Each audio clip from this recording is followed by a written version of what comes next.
ٹیلی school, تعلیم گھر گھر۔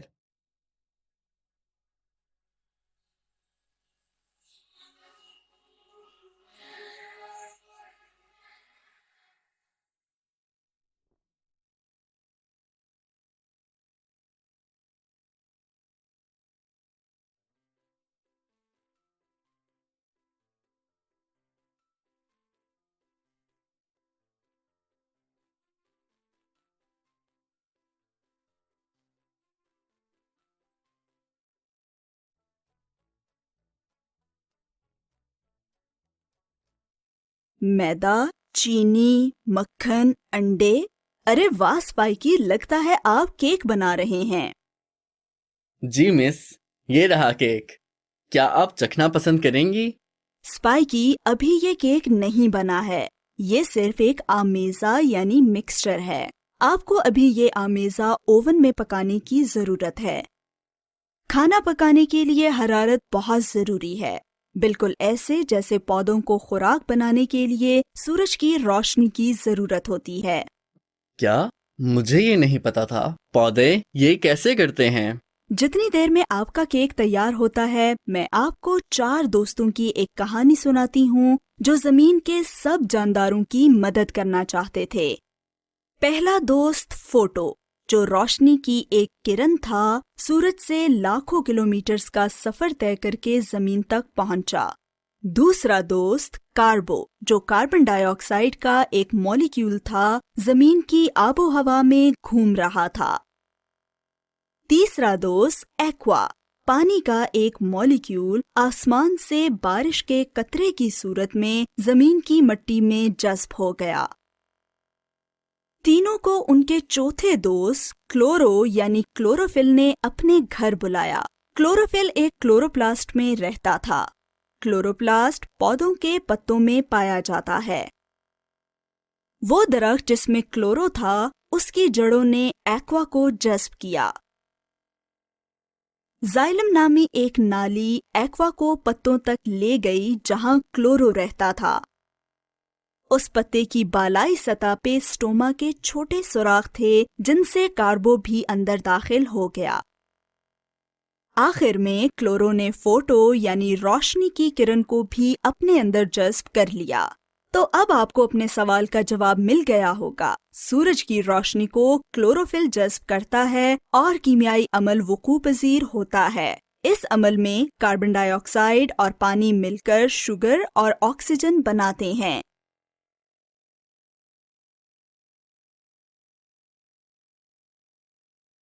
اس شوگر کو گلوکوز کہا جاتا ہے، جو پورے درخت یا پودے کو توانائی یعنی انرجی فراہم کرتا ہے۔ اچھا، تو فوٹو کی وجہ سے پودوں کو انرجی ملتی ہے اور سب زندہ چیزوں کو آکسیجن۔ بالکل ٹھیک۔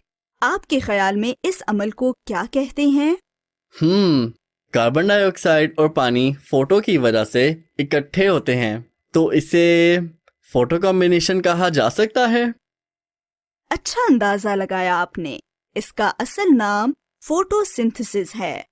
فوٹو ایک یونانی زبان کا لفظ ہے جس کا مطلب روشنی ہے، اور سنتھسس کا مطلب ملاپ ہے۔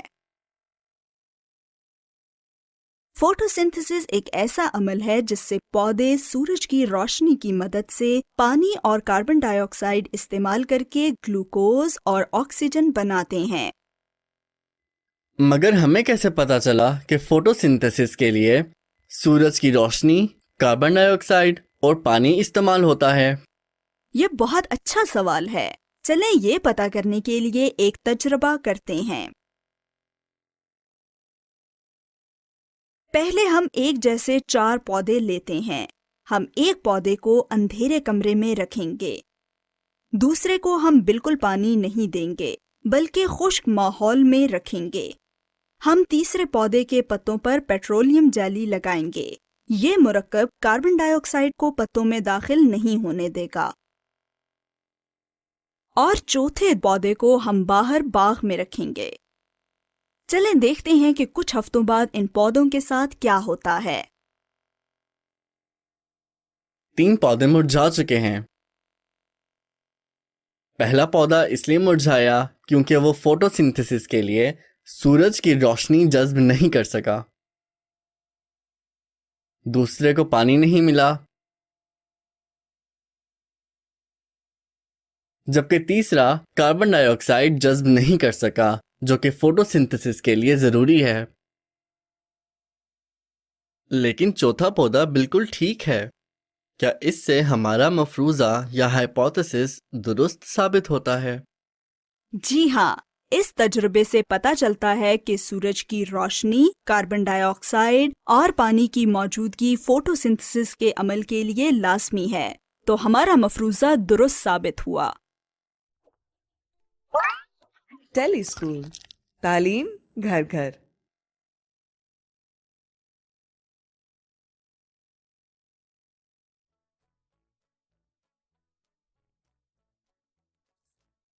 ببلز، آپ کیا کر رہی ہیں؟ پودوں کو اتنے زیادہ پانی کی ضرورت نہیں ہوتی۔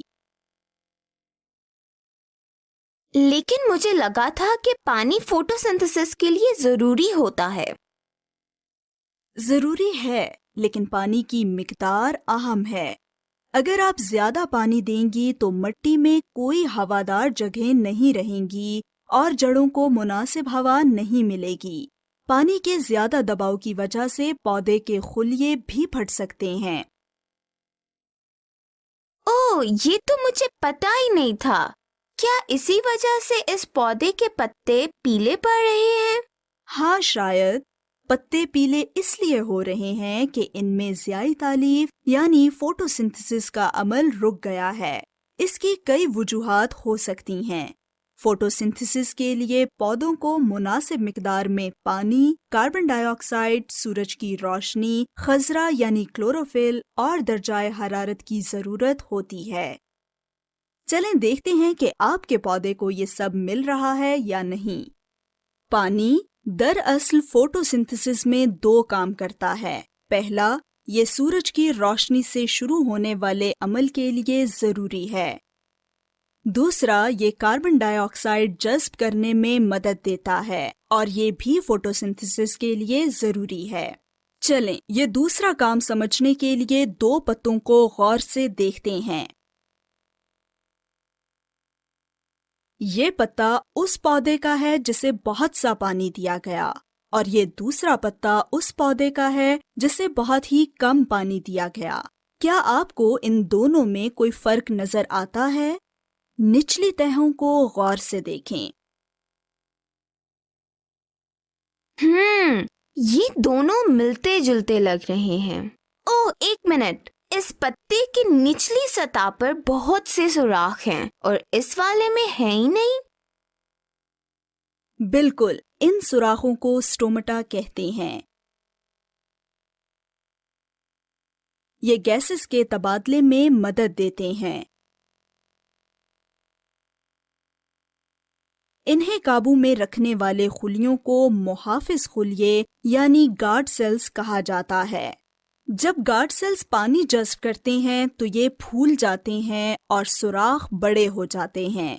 جب گارڈ سیل سے پانی خارج ہو جاتا ہے تو یہ نرم پڑ جاتے ہیں اور سوراخ بند ہو جاتے ہیں۔ صحیح، تو فوٹوسنتھسس کو متاثر کرنے والی دوسری چیز کاربن ڈائی آکسائڈ انہی اسٹومٹا کے ذریعے پتے میں داخل ہوتی ہے۔ کیا اس کی مقدار بھی اہم ہے؟ جی ہاں، ماحول میں کاربن ڈائی آکسائڈ عام طور پر 0.04% کے تناسب سے موجود ہوتی ہے۔ یہ مقدار فوٹوسنتھسس کے لیے کافی ہوتی ہے۔ البتہ تجربات سے پتہ چلا ہے کہ پودوں کی کچھ اقسام کی اجناس یعنی سپیشیز کے لیے کاربن ڈائی آکسائڈ کا تناسب قریباً 0.1% ہونا ضروری ہے۔ فوٹوسنتھسس کا عمل کاربن ڈائی آکسائڈ کے اس تناسب پر تیز ترین ہوتا ہے۔ خضرہ خانوں یعنی گرین ہاؤسز جو شیشے سے بنی عمارات ہوتی ہیں جن میں پودے اگائے جاتے ہیں، ان میں کاربن ڈائی آکسائڈ کی یہ مقدار فراہم کرنے کے لیے اضافی کاربن ڈائی آکسائڈ پمپ کی جاتی ہے۔ یہ تو بہت دلچسپ ہے۔ مجھے یہ معلوم ہے کہ کاربن ڈائی آکسائڈ روشنی کی موجودگی میں پانی کے ساتھ مل کر فوٹوسنتھسس کے عمل کو ممکن بناتی ہے۔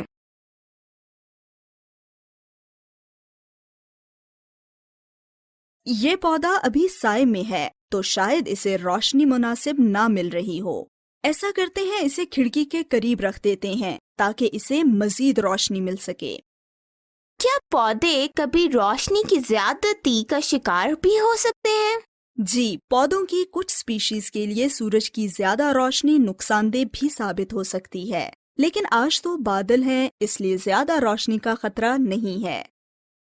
کیونکہ اب ہم نے پودا کھڑکی کے قریب رکھا ہے، اس لیے اس کے کلوروپلاسٹ میں موجود کلوروفل اب پہلے سے زیادہ روشنی جذب کر پائے گا۔ کلوروفل وہ چوتھا عنصر ہے جو فوٹوسنتھسس کے لیے ضروری ہوتا ہے۔ پودے سبز ہوتے ہیں کیونکہ کلوروفل سبز ہوتا ہے۔ اوہ، میں ہمیشہ سوچتی تھی کہ پودوں کا یہ رنگ انہیں کیسے حاصل ہوتا ہے۔ اب آخری عنصر جو اہم ہے وہ درجۂ حرارت ہے۔ مناسب درجۂ حرارت کتنا ہوگا؟ اس کے لیے ایک تجربہ کرتے ہیں۔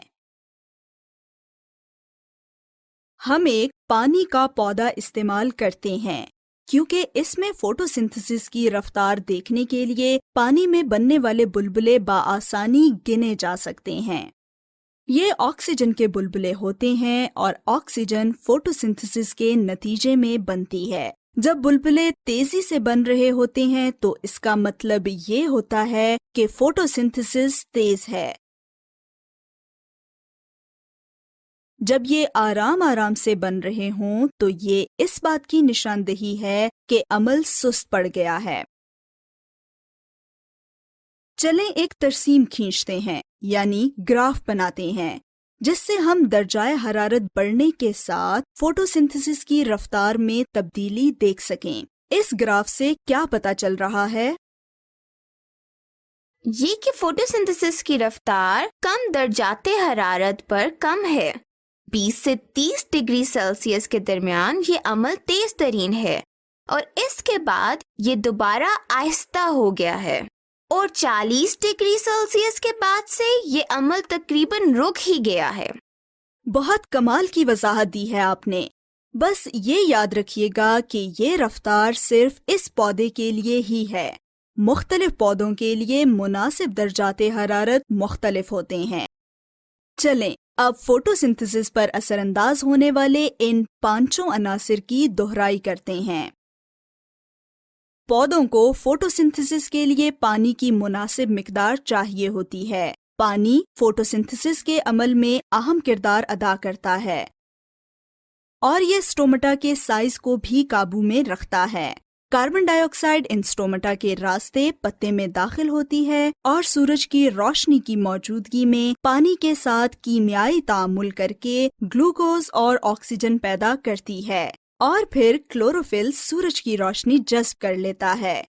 یہ عمل کچھ مخصوص درجات حرارت پر تیز ترین ہوتا ہے۔ ٹیلی اسکول، تعلیم گھر گھر۔